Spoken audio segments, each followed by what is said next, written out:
La chaîne de Léa English compte plus de 280 000 abonnés, 11 millions de vues. Les tutos de Wito, quant à elle, a plus de 520 000 abonnés, 30 millions de vues. Ce sont des influenceurs qui font partie des plus grands youtubeurs dans le YouTube francophone sur la thématique de l'apprentissage de l'anglais. Dans la vidéo d'aujourd'hui, on va parler de leur livre « Osez enfin parler anglais » pour Léa Vercellotti et Bientôt bilingue de Steven Witterel. Avec mon expérience de polyglotte depuis plus de 11 ans dans les langues, puisque je parle 6 langues, on va voir ensemble quelle est leur valeur ajoutée de leur livre et s'il est à la hauteur de leurs promesses.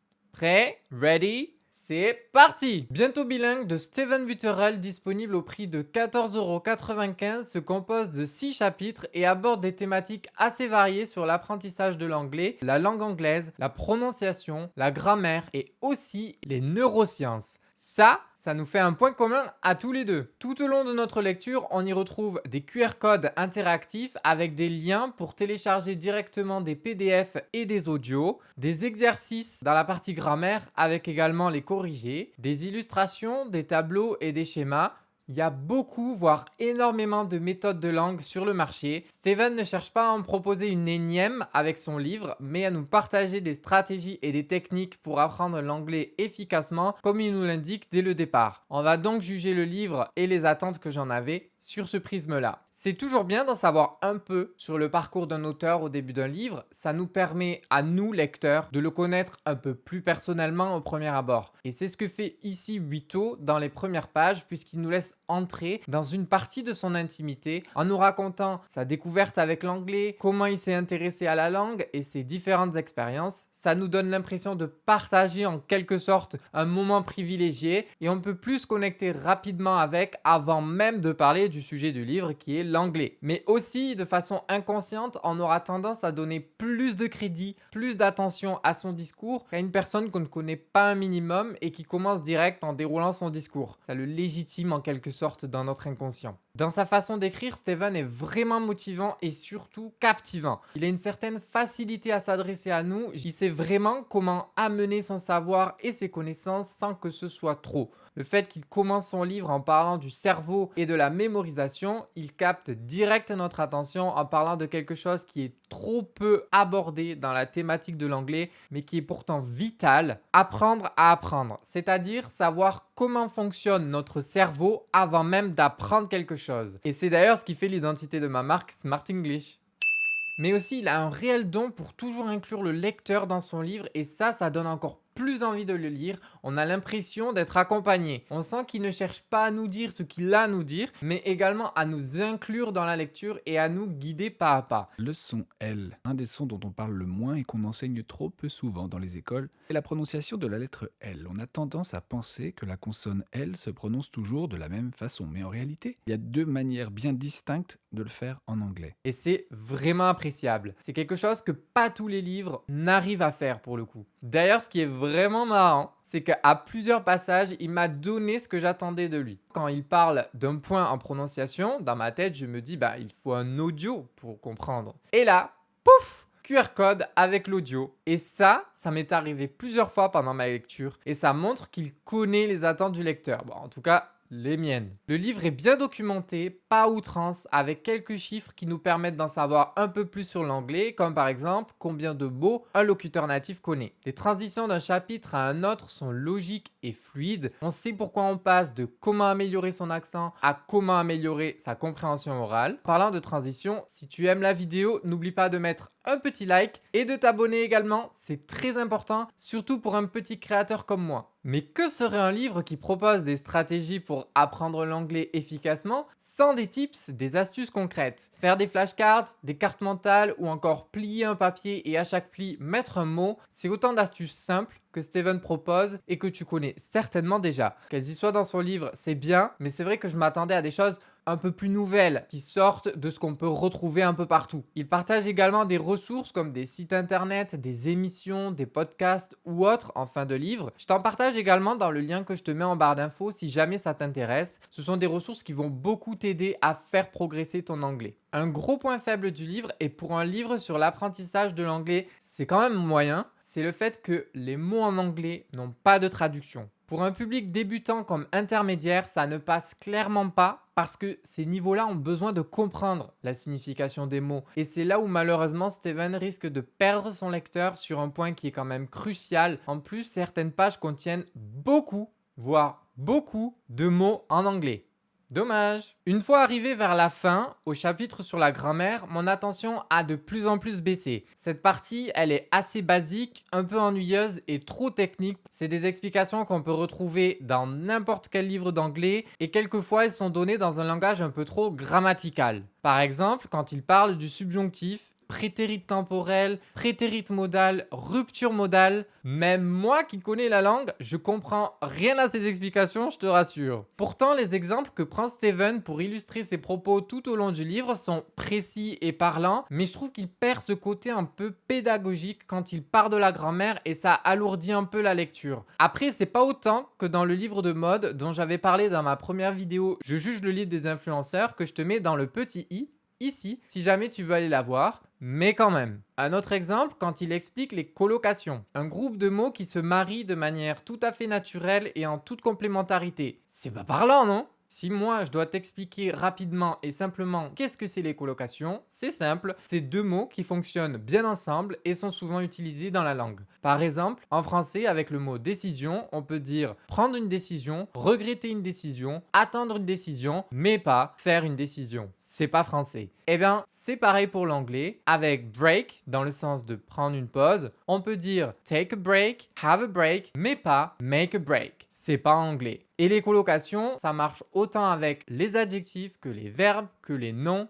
Voilà, simple, clair et efficace. Et l'intérêt de les connaître, ça va permettre de rendre ton anglais plus naturel, en gros de parler comme un anglais. J'ai noté une erreur dans le livre que je dois quand même relever. La langue française est considérée comme une langue non accentuée. Je suis désolé, mais c'est faux. Je comprends ce qu'il veut dire, mais dit comme ça, on pourrait penser qu'il n'y a pas d'accentuation en français. Et pour connaître les explications de pourquoi c'est faux, reste bien jusqu'à la fin de la vidéo, je vais te les donner quand je vais te parler du livre de Léa English puisque elle aussi, elle a fait cette erreur dans son livre. Globalement, le livre de Steven Witherell, alias Les tutos de Wito, remplit sa part du marché en nous guidant dans l'apprentissage de l'anglais avec des conseils et des stratégies avisées qui permettent de couvrir l'ensemble de l'apprentissage de la langue et l'auteur nous captive rapidement à travers une lecture interactive mais également le ton motivant de Steven tout le long. On regrettera en revanche l'absence de traduction de mots anglais qui risque de frustrer le public, les explications un peu trop complexes quelquefois avec des mots un peu trop savants et la partie grammaire qui manque de pédagogie. Je conseillerais donc ce livre plus à des niveaux A2, B1, donc pré-intermédiaire, plutôt que débutants.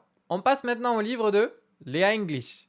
C'est parti! Osez enfin parler anglais de Léa Vercellotti, disponible au prix de 14,90 €, est un livre de petite taille qui se divise en 6 chapitres avec 2 grandes parties, une axée sur le développement personnel et une autre sur la langue. À l'intérieur, on peut y retrouver des citations inspirantes, avec la traduction cette fois-ci, des récapitulatifs à la fin de chaque chapitre, des petits points historiques, pas mal de schémas et de tableaux. Bon, c'est assez riche tout ça! L'intention de Léa est clairement donnée dès le départ. À travers la lecture de son livre, elle nous propose sa méthode unique, créer un système vertueux autour de notre apprentissage de l'anglais. En quoi ça consiste exactement? Dans un premier temps, changer de mindset, ça veut dire d'état d'esprit. Donc en sortant des pensées limitantes que l'on peut avoir et qui peuvent nous bloquer pour passer à l'action. Comme par exemple la peur de faire des erreurs, penser qu'il faut parler comme un natif pour être bilingue alors que pas du tout. Puis une fois qu'on a fait sauter ces verrous mentaux, elle nous aide à créer des habitudes pour progresser sur le long terme et non à chaque fois dépendre de notre motivation qui fluctue tout le temps sur le court terme. En clair, pas aller plus vite et moins loin, mais aller à son rythme, mais plus loin. Ce que je trouve bien, c'est que les différentes parties suivent un ordre logique. D'abord aller en profondeur, nous confronter à nous-mêmes pour nous aider à déceler ce qui nous bloque avec l'anglais, pour ensuite nous donner ce boost et nous livrer les clés et sa méthode. La partie développement personnel est clairement le point fort du livre. Elle parlera à n'importe qui. Elle m'a personnellement beaucoup aidé, moi qui suis en train de créer mon projet avec Smart English. C'est une partie qui peut donc s'appliquer au-delà de l'apprentissage de l'anglais. Alors c'est vrai que j'avais assez peur qu'elle soit pas assez liée à la thématique et que ce soit une synthèse de tout ce qu'on peut retrouver dans les livres de développement personnel. Mais finalement, Léa arrive bien à faire le parallèle avec l'anglais à chaque fois. Tout au long du livre, elle nous donne des tips vraiment intéressants et pertinents qui mettent en avant en quoi sa méthode est différente des autres. On voit qu'elle cherche toujours à prendre le contre-pied des méthodes traditionnelles et c'est assez plaisant, je dois dire. Le cœur même de la méthode de Léa se base sur la loi du 80-20. C'est un principe en statistique qui dit que 80% de nos efforts représentent 20% de nos résultats. Et ça s'applique à tout dans la vie. Par exemple, pour un business, 20% des clients font 80% du chiffre d'affaires. On va donc chouchouter ces personnes-là. En anglais, 20% des temps de conjugaison sont les plus importants. 20% des phrasal verbs sont les plus utilisés. Et donc, au lieu de tout apprendre, voire l'inutile, elle nous propose de prioriser ces 20% dans notre apprentissage. Léa s'adresse directement au lecteur avec un ton assez direct qui correspond bien à sa personnalité. Le problème, c'est qu'avec un livre, on touche une audience plus large, au-delà de sa propre communauté. Certaines personnes risquent de le trouver trop direct, des fois, et pourraient même se braquer quand elle dit « Je suis sûr que vous êtes capable de réciter les verbes irréguliers, mais vous ne savez même pas à quoi sert le participe passé. Am I right ?» C'est un peu...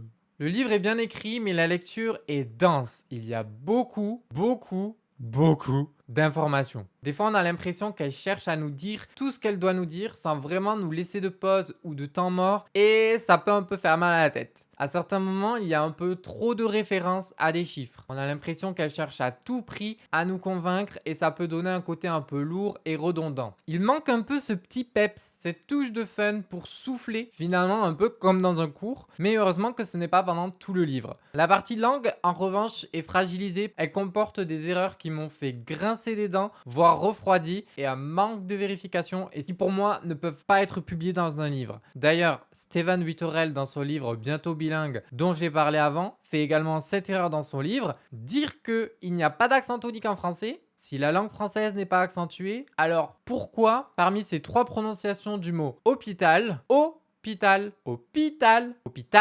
il n'y en a qu'une seule de bonne, la troisième? Tout simplement parce que la langue française est accentuée. Pas comme l'anglais, c'est vrai, c'est d'ailleurs ce que Steven veut dire, mais elle est accentuée tout de même. Et d'ailleurs, la chaîne numéro 1 de l'apprentissage du français, Français avec Pierre, le dit bien, l'accent tonique est très léger en français, mais il est bien là. Elle dit également qu'il n'y a pas d'intonation en français. Est-ce que tu veux que je m'énerve? On l'entend l'intonation, en plus de la sentir. Dire que le français est une langue phonétique, c'est une langue qui se prononce comme elle s'écrit. Par exemple, le mot bateau est composé de 2 syllabes, bateau. Ba se prononce comme il se lit, ba. Par contre, to, on a le T, oui, mais EAU qui forme le son O. Et en français, on a beaucoup d'associations de lettres qui forment un seul et même son. OT, EAU, AU, AUX, etc.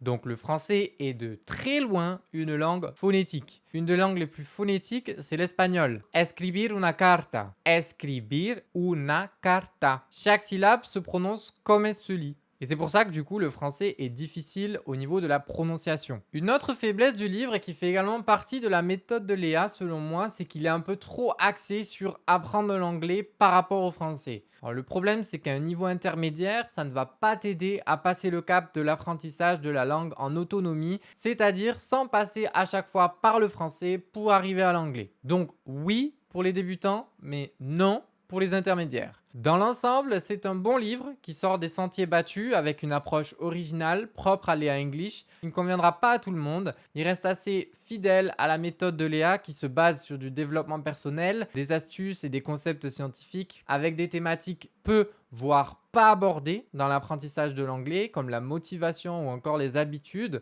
qui font sa force et on peut la saluer pour ça. Malgré tout, la partie langue est fragilisée par des erreurs qui montrent les limites du modèle 80-20. Connaître le gros, mais sans connaître les détails et les nuances, avec un style qui est des fois un peu trop direct et un catalogue d'informations un peu trop des fois. Le côté développement personnel vaut vraiment le détour et risque de changer beaucoup de choses. Je recommande donc ce livre à des personnes qui se sentent bloquées en anglais et ont besoin de voir qu'elles ne sont pas seules et de comprendre que leur peur ne les définit pas et qu'elles peuvent se dépasser avec des outils, notamment grâce à ce livre.